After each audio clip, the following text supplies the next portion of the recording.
Alex Segura joins us to talk about Dark Circle Comics. This is Welcome to Riverdale.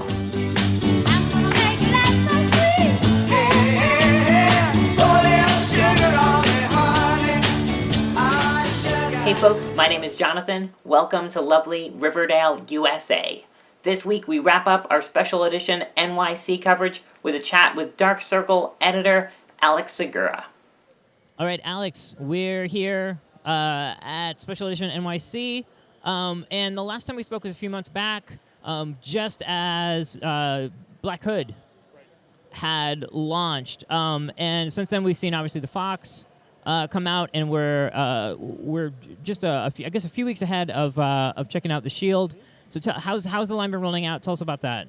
It's been good. It's been really exciting. I think the response to Black Hood was great, and it's been consistently strong. I think the reviews have been great. The first 2 issues sold out at Diamond, which is huge. The first issue of the Fox sold out. And I think now you're starting to see the diversity of the line. You see the Black Hood, which is very dark, crime noir. The Fox is a little bit lighter, more off the wall, kind of crazy, classic superhero. And the Shield is going to be more like along the lines of stuff like The Americans and Homeland, conspiracy thriller, action.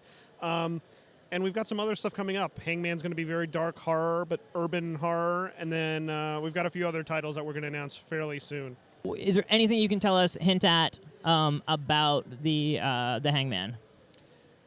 I think it's not going to be the book people expect. While horror is definitely the defining term, it's not going to be the horror that you think. It's not going to be like Freddy Krueger or Jason horror. It's going to be much more cerebral and much more urban. You know, Frank is a very gritty writer, but he also knows how to kind of get to the emotional center of the story. So it's really going to be a lot of emotional horror and really tapping that nerve of what you really are afraid of and what could actually happen as opposed to demons and monsters.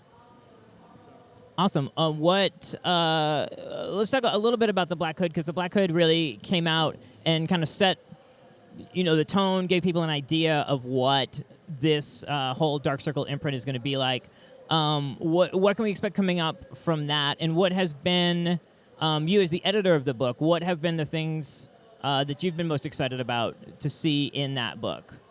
Well, as far as what's coming up, the next issue, number 5, will close out the first arc, which is The Bullet's Kiss, and that the status quo will change after that issue, and I think a lot of people will be surprised at the decision the Black Hood has to make to resolve the problem.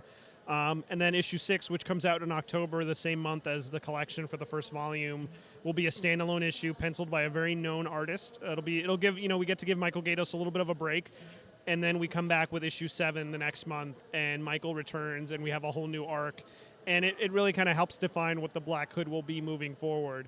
I've just enjoyed dealing with people like Dwayne and Gaydos, who are supremely talented. I mean, Dwayne, I'm a huge fan of his novels, and Gaydos, to me, drew one of the iconic crime series in Alias. So having him do Black Hood and do a long, healthy run on that book is, I'm going to look back on it and be so proud once I see that book on my shelf, because it's really, I think they're both on their A game, and it's been really exciting. And I have to give a shout out to Kelly Fitzpatrick, the colorist on the book, and she's really gone so far from issue 1, and she's hugely talented, and Rachel Deering, who's doing the lettering. So we've got a really strong team, and the same goes for the Fox. We have Rachel on there and Alan Pesalacqua on colors. So it's really about getting talented people and letting them do what they do best. So you mentioned that the Black Hood's going to be a 5-issue arc, and then a break, and then we go into another 5 issues. That's the basic structure for the series? That's kind of the Dark Circle model, where we'll see 5 issues, take a little bit of a break so the team can kind of reconfigure for the next arc.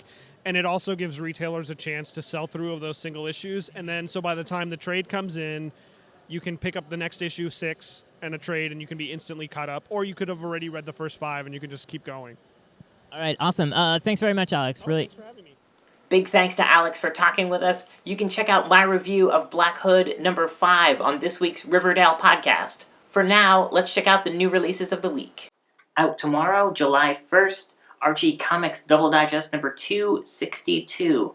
This features this great summertime themed cover by Dan Parent, and a brand new story scripted by Tom DeFalco and penciled by Archie Comics legend Bob Bowling. And Sonic Boom number 9. This issue is scripted by Ian Flynn, with art by Edwin Huang, Gary Martin, John Workman, and Gabriel Casada. This issue features this cover by Patrick Spaziante, as well as this Evil Friends Forever variant by Brent McCarthy, and the 6th Covers Unite variant by Ben Beats. Coming up this Friday the 3rd, Jughead Grill Master. This is a brand new 75-page digital exclusive. Leave a comment down below and let us know what you'll be picking up in shops this week. Next week, we'll be discussing the Sonic Mega Man Worlds Unite crossover event. So if you've got a favorite moment from that crossover so far, be sure to leave that down in the comments. We'll be sharing those in next week's episode. Hit that subscribe button so you never miss an episode, and head over to archiecomics.com and use the coupon code ARCHIE to get 25% off your order. Thanks so much for watching. My name is Jonathan, and I'll see you again next week, right here in lovely Riverdale, USA.